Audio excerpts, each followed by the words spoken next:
बहू तेरी माँ को शर्म नहीं आती उतरन देते हुए। सपना जैसे ससुराल आई अभी बेचारी बैठी भी नहीं थी कि सपना की सास बोली, क्या दे दिया तेरी माँ ने आज तुझे।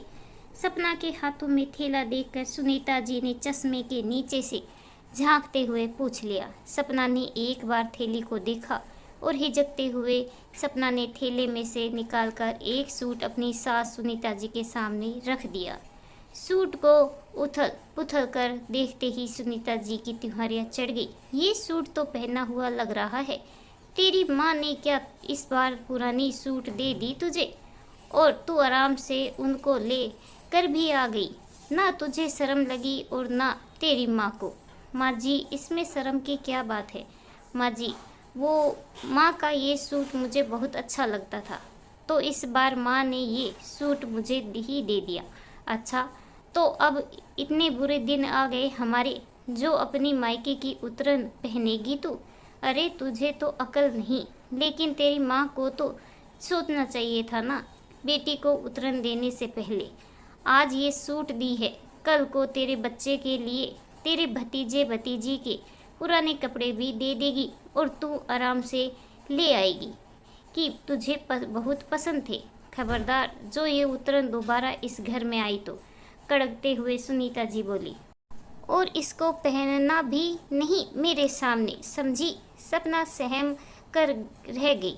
बात ये है कि आजकल सपना की माँ की तबीयत कुछ ठीक नहीं रहती तो सपना पास में ही होने की वजह से रोज़ थोड़ी देर के लिए माँ से मिलने अपने मायके चली जाती थी। अब ऐसे समय में माँ और भाभी कुछ देना चाहती तो सपना खुद ही मना कर देती थी। कहती, मैं तो सिर्फ माँ से मिलने आ जाती हूँ, इसीलिए प्लीज़ आप लोग ये लेना देना मत किया करो। खुशी का माहौल हो तो मुझे भी कुछ लेना अच्छा लगता है, लेकिन इस वक्त आप लोगों पर बेवजह का बोझ डालना मुझे अच्छा नहीं लगता। मुझे बहुत बुरा लगता है। बस मैं माँ के साथ ज़्यादा वक्त गुजारना चाहती हूँ, दिन भर उनकी खिदमत करना चाहती हूँ और मुझे कुछ नहीं चाहिए। आज जब सपना अपने मायके माँ से मिलने गई तो माँ की अलमारी में टंगा बनारसी सूट देखकर बोल उठी, माँ तुम्हारा ये सूट मुझे बहुत अच्छा लगता है। जब तुम इसे पहनती थी तो सच में बहुत सुंदर लगती थी। ये सूट आपको नानी ने दी थी ना माँ, बहुत ही प्यारा सूट है। तब सपना की माँ ने कहा, हाँ बेटा, लेकिन अब कहाँ मैं ये सूट पहनूंगी। तुझे पसंद है तो तू ले जा, मेरी निशानी समझकर और तू पहनना।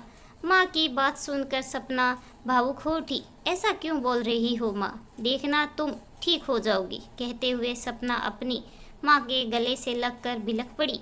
उसे भी अंदेशा था कि अब माँ ज़्यादा दिन नहीं रहने वाली थी, क्योंकि माँ को कैंसर हो गया था और वो लास्ट स्टेज पर था। बहुत डॉक्टरों को दिखाया, लेकिन सबका यही कहना था कोई फ़ायदा नहीं ऑपरेशन का, क्योंकि उम्र भी हो गई है और लास्ट स्टेज भी है। तो बस आप सेवा करें जितने दिन भी। वापस आते वक्त माँ ने सपना के थैले में वो सूट डाल दिया, लेकिन जिस सूट को सपना माँ की निशानी समझकर लाई थी वो उसकी सास को सिर्फ उतरन नज़र आ रही थी और उन्होंने बिना सोचे समझे सपना की बेइज्जती कर दी। सपना का मन खिन्न हो गया था।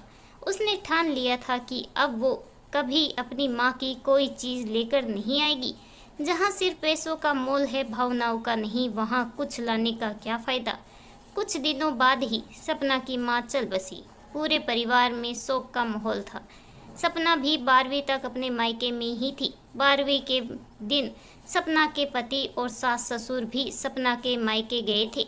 सारा काम निपटाने के बाद सपना जब विदा होकर वापस ससुराल जाने लगी तो सपना की भाभी माँ की अलमारी से निकाल कर माँ के जेवर सपना को देते हुए बोली, दीदी, माँ ने कहा था कि ये आपको दे देना है। आप इसे घर की बेटी हैं, इसीलिए आपका भी हक बनता है। माँ ने मुझे भी दिया और कुछ जेवर आपके लिए भी रखे थे। दीदी, आप इसको अपने साथ ले जाइए। सपना की आंखें झलक आई। खुद को संयत करते हुए बोली, नहीं भाभी, माँ नहीं तो क्या हुआ, अब आप सब से ही मेरा मायका है। आप सब तो है मेरे साथ, तो फिर मुझे किसी निशानी की क्या ज़रूरत है। ये बाकी के जेवर आप पहन लो, क्योंकि माँ की छवि अब मुझे आप में ही नज़र आएगी। अब आप ही मेरे लिए माँ की जगह हो। भाभी, इसको आप पहनेंगी तो मुझे आप में माँ दिखेगी। कहते हुए सपना ने वो जेवर अपनी भाभी के हाथ में दे दिए। पास खड़ी सपना की सास और पति भी देख रहे थे, लेकिन कुछ कह नहीं पाए। सास को तो सपना पर बहुत गुस्सा आ रहा था। घर आते ही सपना की सास बिफर पड़ी। भला इस वक्त भी कोई मना करता है लेने से? इस वक्त तो बेटियों को देने से माँ की आत्मा को शांति मिलती है। जब अपने मन से वो दे रहे थे तो क्या ज़रूरत थी मना करने की। बाकी के सारे गहने तो उस भाभी के पास ही तो रहने थे, तो तू अपना हिस्सा तो ले लेती, कभी कभार काम तो आ जाता। लेकिन तू बड़ी दानी निकली, उसको भी दान कराई। सास की बात सुनकर आज सपना के मन का दर्द शब्द बनकर होठों से निकल पड़े। क्यों माँ जी, मैं भला माँ की उतरन इस घर में कैसे ले आती? आपने ही तो कहा था कि आइंदा कभी मायके से उतरन लेकर मत आना।